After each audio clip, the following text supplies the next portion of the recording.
আমি জানি না তোমরা এই রেসিপি কখনো ট্রাই করেছো কিনা, তবে একবার ট্রাই করে দেখতেই পারো। আমার খেতে কিন্তু খুব ভালো লাগে আর আমার বাড়িতে প্রায়শই হয়ে থাকে। সেটা পালং শাক হোক, লাল শাক হোক বা অন্য কোনো শাক দিয়ে হোক।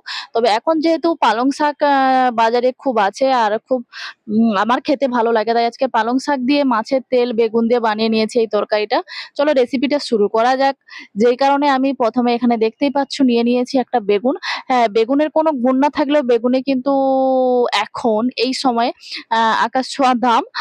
আমি বেগুনটা যখন নিয়েছিলাম তখন ৳৮০ করে বেগুন আমার কাছ থেকে নিয়েছিল। আ জানি না তোমাদের কাছে কত দাম অবশ্যই বলবে। তবে এখন যেটা দেখছি যে সব সবজির মধ্যে বেগুনটারই দাম এখনো সবথেকে বেশি। বাদবাকি পটল, ঝিঙে, আলু তো হোক বা ভেন্ডি হোক একটু কম দামে পাওয়া যাচ্ছে। এখানে বেগুনটাকে আমি লম্বা, লম্বা করে কুচিয়ে নিচ্ছি।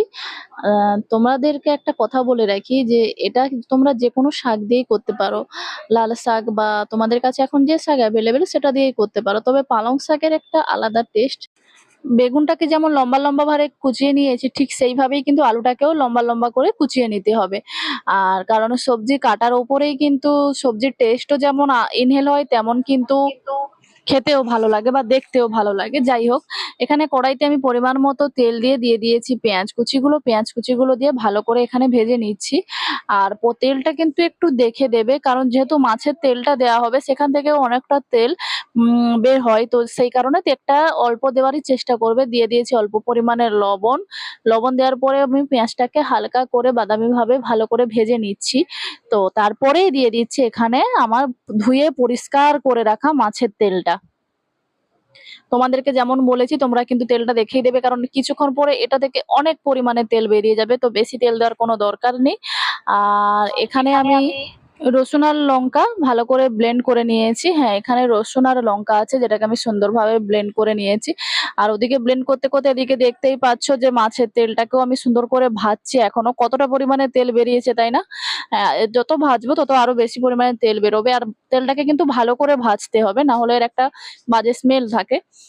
তো এরপরে আমি দিয়ে দিয়েছি একটু হলুদ গুঁড়ো, তারপরে দিয়ে দেবো লঙ্কা গুঁড়ো। হলুদ গুঁড়ো, লঙ্কা গুঁড়ো দিয়ে আবার ভালো করে ভাজতে থাকবো। অ্যাকচুয়ালি মশলাটাও কষা হবে, মশলার সাথে, সাথে তেলটাও কষা হবে, যার কারণে তেলের যে একটা আলাদা করে স্মেল থাকে সেটা আর থাকবে না, সেটা চলে যাবে।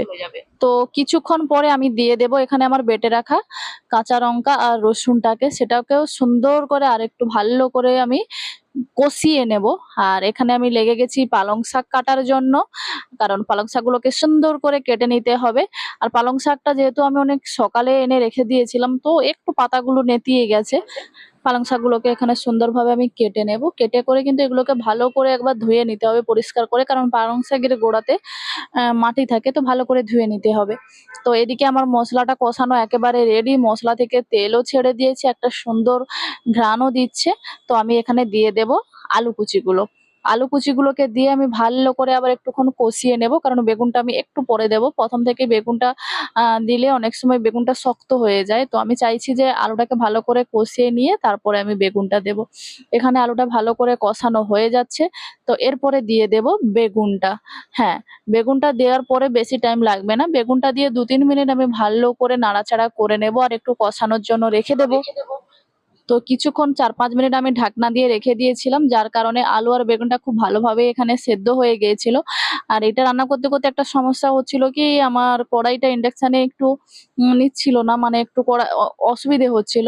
তো আবার করতে হয়েছে কি, আমার আগের যে পুরনো কড়াইটাতে সেটাতে আমাকে এই রান্নাটাতে করতে হয়েছে, কারণ আ এই কড়াইটাতে একটু সমস্যা হচ্ছিল। তো আমি ভাবলাম তাহলে পুরনো কড়াইটাতেই রান্নাটা করে ফেলি।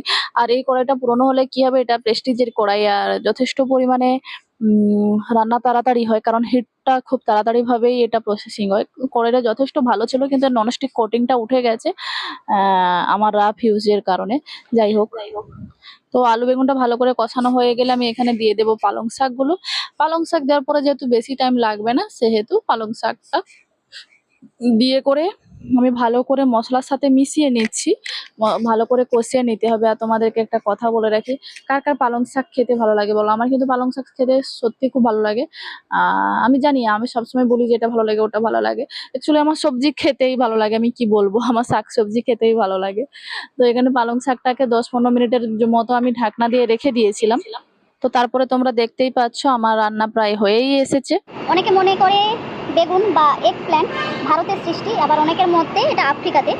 তো বেগুনের অ্যাকচুয়ালি বেগুন গোল বেগুন হয়, লম্বা হয়, তাছাড়া বেগুন সাদা বেগুন হয় আর গোলাপি কালারের বেগুন হয়। তো যেটা আমি আজকে বলছি, আমি যেহেতু আজকের বেগুন আর পালং শাক দিয়ে তরকারি রান্না করছি, তাই তোমাদেরকে বেগুন সম্পর্কে কিছু বলি। বেগুনে ফাইবার থাকে, আমাদের খিদে কমাতে সাহায্য করে। বেগুনে ভিটামিন B6 থাকে, যেটা হার্টের জন্য ভালো। বেগুনে পটাশিয়াম থাকে, রক্তচাপ কমাতে সাহায্য করে। তাই যে ওই চলতি ভাষায় আছে যার কোনো গুণ নেই সেটা বেগুন, এটা ভুল কথা, এর অনেকই গুণ আছে। আজ আমি পালং শাকের তরকারি রান্না করছি, তাই তোমাদেরকে পালং শাক সম্পর্কে একটু বলে রাখি। পালং শাকের আদি বাসস্থান হলো দক্ষিণ পশ্চিম এশিয়া, এর আরেক নাম হলো স্পিনাচ। তবে পালং শাকে প্রচণ্ড পরিমাণে ভিটামিন থাকে, ভিটামিন A-তে ভরপুর থাকে।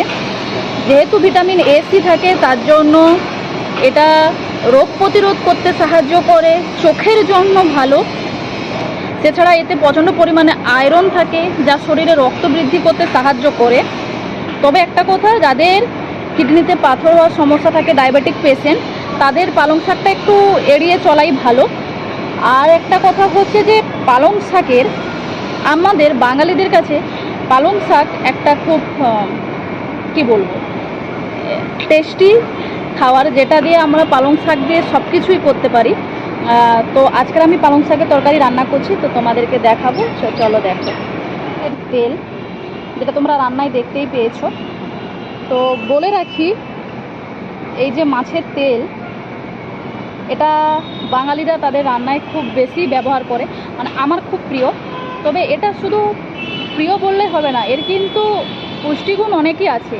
কারণ মাছের তেলে omega-3 fatty acid, vitamin A থাকে, ভিটামিন D থাকে, যা রোগ প্রতিরোধের ক্ষমতা বাড়ায়। মস্তিষ্ক বা কিডনির জন্য মাছের তেল কিন্তু খুবই উপকারী। তবে একটা কথা হচ্ছে যে বড় যে চর্বিওয়ালা মাছ, যেমন ধরুন পাঙ্গাস বা চিতল, ওই সব মাছের তেলে প্রচণ্ড পরিমাণে স্যাচুরেটেড ফ্যাটি অ্যাসিড থাকে, যেটার কারণে ওটা আমাদের শরীরের জন্য সুস্বাস্থ্যকর নয়। তো সেই কারণে ওই সব মাছ রান্নার পরে যখন তেলটা জমে যায় রান্নার কড়াইতে বা তেলটা থাকে, ওই তেলটা না খাওয়াই ভালো। বাদবাকি এটা আমার ছিল আজকের রুই মাছের তেল, আর একটু ছিল কাতল মাছের তেল আর রুই মাছের তেল, এটা মিলিয়েই ছিল। তো চলো, এটা দিয়েই আজকের আমি পালং শাক আলু বেগুনের তরকারি রান্না করে তোমাদেরকে দেখাবো, যেটা অত্যন্ত টেস্টি আর সুস্বাদু আর ইয়ামি।